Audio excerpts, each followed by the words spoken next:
How's it? Drugs, steroids, chest day. So many good things. None of which are related to what I'm about to speak about. I mean, partially chest, because that's what we did today. But I doubt I'm really going to talk about that. Because your boy is on the way to have his bulk meal of dinner, which consists of a fuck ton of protein. So we're off to get some Thai food, which is pretty dope. But on the way, you know, getting my posing down, starting to practice properly. Posing because, you know, I can't be going up onto stage looking like a muppet and you know, not knowing what's going on. Pretty flipping promising in terms of workouts today though. It was a proper one. You know, sometimes you come out of gym and you're a bit wary of like the shit you've done that day. Not today. Today we worked, and we worked hard. Pretty gosh dang good. You know, it's brilliant. So I've increased my quantity of calories I'm currently eating. Now, on one hand, it's kind of shit because, you know, obviously it's just like a fuck ton of food to eat, which is generally just pretty like uncomfortable to consume so much food in a day. But then on the other hand, you know, I look like my muscles are inflatable.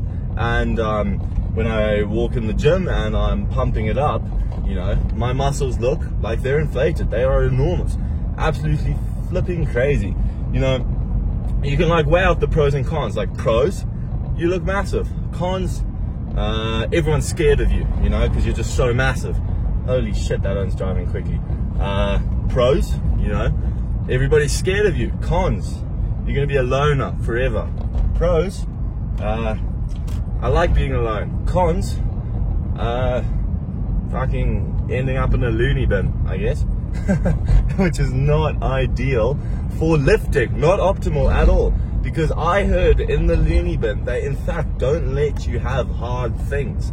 So, in reality, that means you're not going to be able to be lifting things. But also, if you think about it more positively, if you're in the loony bin, it does likely mean you are insane. So, you know, your dumbbells can be in your mind. You've got a home gym wherever you go, let alone a home gym, the best gym ever made with all the best equipment, all the best minds. You've got a crazy coach with you at all times.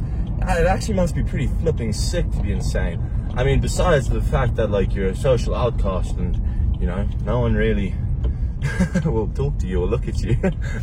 That bit must be pretty shitty. But otherwise, I reckon it must be pretty goddamn rad. This owner's just run a red. What a fucking tonsil. Yeah, so good driving. But in terms of, you know, in the real world where we are, or at least where we try to be, food consumption increased majorly. So that means I spend most of my days eating and the rest of the day sleeping, and the very little time between is where I get things done. I'm productive, you know, we do our work, we study, we blooming gym, you know, all the good things. Now, it's interesting because although one might see this as the optimum and best lifestyle one could live, which, you know, it very likely could be. I'm not complaining. It's pretty gosh dang good. You do feel pretty encumbered the whole time. Like, I walk around feeling like a mass monster, you know, inflated muscles, pretty good. You know, I was speaking about the pros and cons, and naturally everyone's just outrageously, you know, scared of you, because that's just how it works when you have muscles.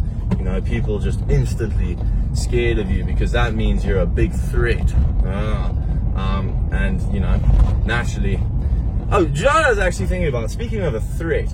So, in the animal kingdom, you know, you've got dogs, and it's quite funny because I've got this little Dachshund, and its name's Mud. I know, creative name. What can I say? I'm an artist in more than one form, and you know, Mud is a brilliant little dog. However, he might just be the biggest wet wipe known to man. Now, that's not necessarily a bad thing. I don't particularly like aggressive dogs, especially when they mine, you know. Like, I would prefer for my dog to be chilled, you know, having a good time, vibing, chilling with me, which Mud does. So in that sense, he's a perfect dog.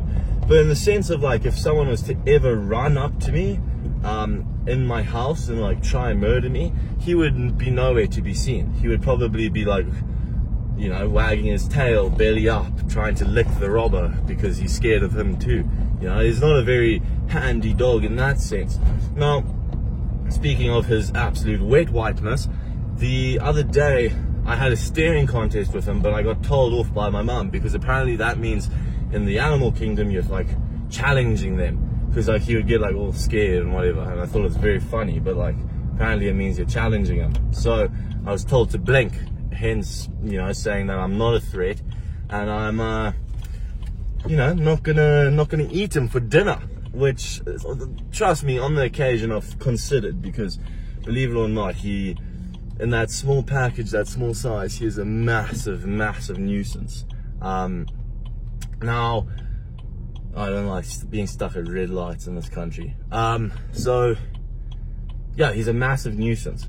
Now, if you apply that to the real world, right, real life, and you think, okay, damn, so we got some random fellow staring at me. Now, is that necessarily meaning he wants to eat me?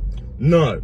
But as someone with inflated muscles, I feel like it's only right for you to stare back, you know, challenge them. Because one person may think it's, you know, just people trying to grab attention, or, you know, people doing this or that, or blah, blah, blah. Or they could be challenging you. But personally, I find it incredibly uncomfortable when people stare at me, especially when I don't know who they are. You know, it's one thing if it's my dog, but it's a completely different situation if it's some random fella. Now, you add a couple situations into this and you go further and you're thinking, right, so if I'm in the gym and we were animals and some fella wanted the bench press, which I currently own, well, you know, well, I would have owned it in the animal kingdom because I would have, you know, had a small lift of the leg, quick urination, and now it's my property by law.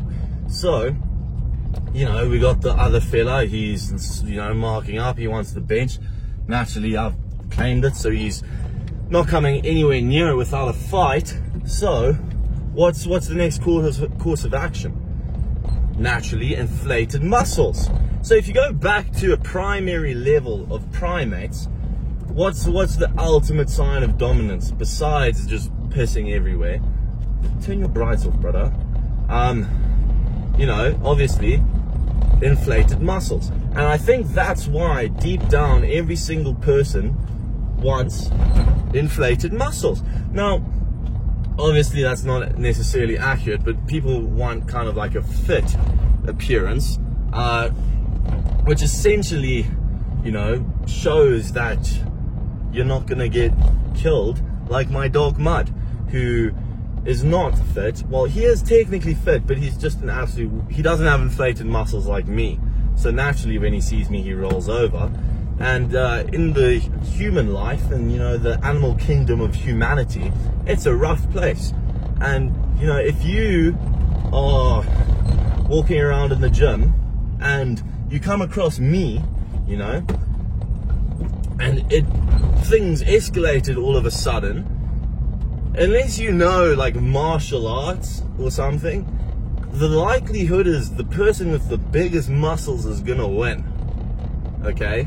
Now, you know, like, I'm not saying that's ever gonna happen, because it most likely won't. But if it were to happen, you kind of want your muscles to be big. Like, yeah? And so essentially what I'm saying is, for the state of survival, it's in your best interest to have big muscles. Right. Thank you. That's my case, that's my point, and I've laid it across successfully. If you have any other topics, gym related, non-gym related, feel free to, you know, oh shit, feel free to let me know, and I'll definitely be able to cover them due to my immense knowledge on everything. And even if it's not really valuable knowledge, it's knowledge nonetheless. Anyway, thanks for watching. I hope you've enjoyed.